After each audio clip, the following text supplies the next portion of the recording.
The Governor, who I understand we have re-established our communication channel. Governor, good morning again to you. I want us to listen to this statement you made with regards to the reservations you had on the planned privatization, and this is what you said in the county of Mombasa. We will never ever allow to be told that things are going on and we don't know the fate of our people. We will not be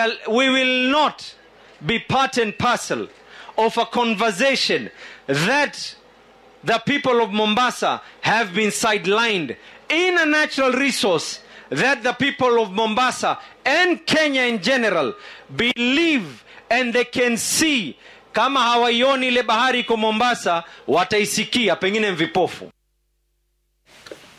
I mean, Governor, what informs your position to that plan by the national government? First of all, you can't do something for us without us. You can't talk for us without us. This is an area that has leadership, elected leadership from every single level, regardless of political affiliation. You know, when you start having a conversation and the conversation seems to be very rosy, and then one fine morning you wake up and you just see things being published in newspapers. First thing that I did, I called in the local members of parliament. We usually have a sit-in as leadership within Mombasa just to try and take development for our people together. And I called in leadership, at least those affiliated to us as a party, which makes us close to about 90-something% of the leadership. And I asked them, ladies and gentlemen, are you guys aware this must have gone to parliament? And you know, and they said, nope, nothing has ever come to parliament. And I asked myself, things are just being done. Whatever it is they're going to call it, privatization. I heard the president say that it is not privatization, it is going to be a concession. The English dictionary describes the word concession as to give away. In terms of business language as well, the word concession is basically to you know, you can lease out services or whatever it is, but it's like having a title deed and being told one is a freehold and the other one is a leasehold. But all said and done, I'm repeating again, no one has ever denied good things for people. But you can't plan for people without the representatives of people, and even the people themselves not knowing what you're planning for them. Yesterday I had a meeting with the dock workers union, who are all in agreement. They as well have not been involved in this whole process. And when I say the dock workers union, from the Secretary General, various, I mean, there were almost the whole team from the dock workers union were in my boardroom yesterday, almost about 19 or 20 of them. And all of them are speaking in one voice. And one, we need to know what is the fate of the employees. You can't just go out. These are people who are living in Mombasa. These are people who've got families here. You can't just wake up. I need to know what is going to be the fate of these people. Two, what is Mombasa's stake in this? I want to tell you, you know, the issue of the port has been used politically for far end, including this same government has been using this matter for, you know, it's been something that every single year that is always talked about, Tutaregesha Bandari, Mombasa and all that. And I want to be on record. When I was in Parliament, I passed an amendment regardless of my political affiliation, and that amendment was to say that you cannot be able, it was an amendment to the Kenya Merchant Shipping Act. I still am proud of the achievements that I did. I passed it through the National Assembly. Onyonka can be able to bear me witness. I passed it through the Senate. It came back with presidential reservations that no, we can't be able to give out these terminals to the private investors and all. But I stood my ground.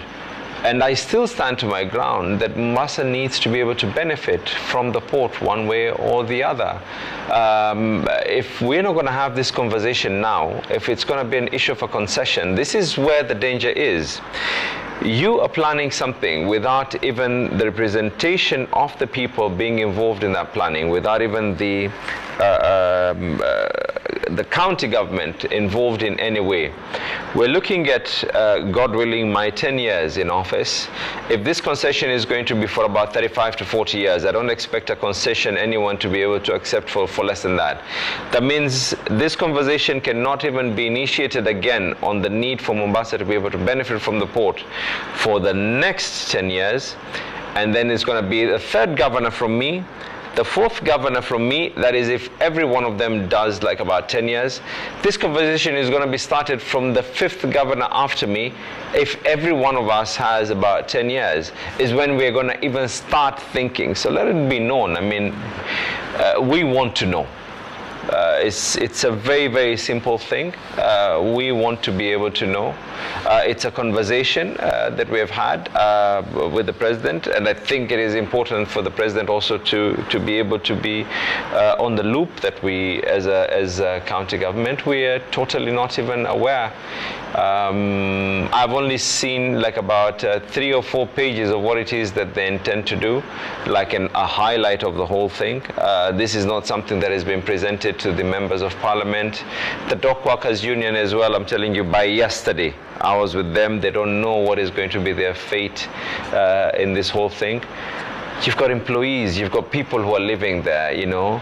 What happens when these guys come up and there's going to be a clause that is going to be there that is going to say that from now onwards, fair enough, we're going to do this, but we don't want any goods that are going to even live from the gates of the port. What is going to be all the subsidiary work that is going to be there? And I've said this, you know, forget about even the constitution, which many people have decided to read otherwise, where ports, ferries and harbors are clearly devolved. Forget even about this particular constitution if you wish to forget and wish to have selective amnesia. Go even further, go to any part of the world, any part of the world. From the developed countries, you know, go to Japan, all the ports in Japan, Yokohama, Miami, Rotterdam, you name it. The port city has a role in the port, and in many ways. One way could have representation in the port. 2, could have a stake, a share in the port. 3, could be owning the port. I was with the director of harbors, and if my memory serves me right, I think it was either Malaysia or Indonesia. I stand to be my apologies on forgetting which country it was, but he came actually to my office, and the first thing that I asked him, what is the relation that you have between yourself as the managers of the ports and the port cities? And he says, look, Governor, we need to be able to accept and appreciate that ports are an integral part. You know, there's social degradation that comes with having a port. There's infrastructure degradation that comes with having a port.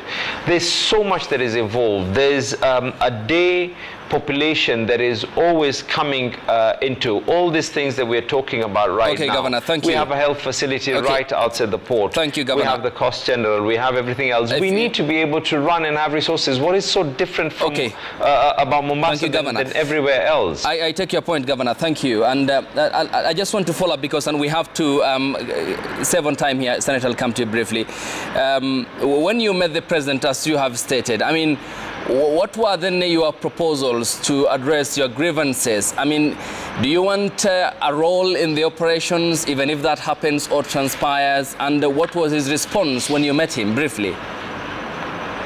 No, actually, I don't think we would want to go into that direction, into the having a role in operations. But what we need to know, what is going to be our stake. I mean, I was so happy. I was smiling when I learned Voi was able to get some revenue from its park. Narok is getting some revenue from its park.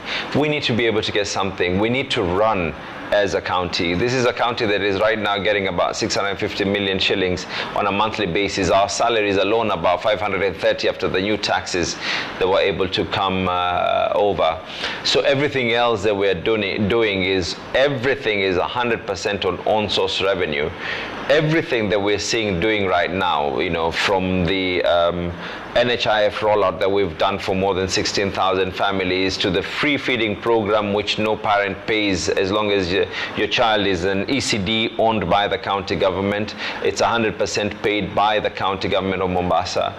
To the bursaries that we've done, to the school mentorship programs that we've done, everything is being run 100%. And my question is, imagine if we're able to be in a situation where we can be able to get some level of funding. Today we can comfortably say, I closed the year with 0 pending bills. It's all just our own source revenues. Thank you, Governor. That's appreciated.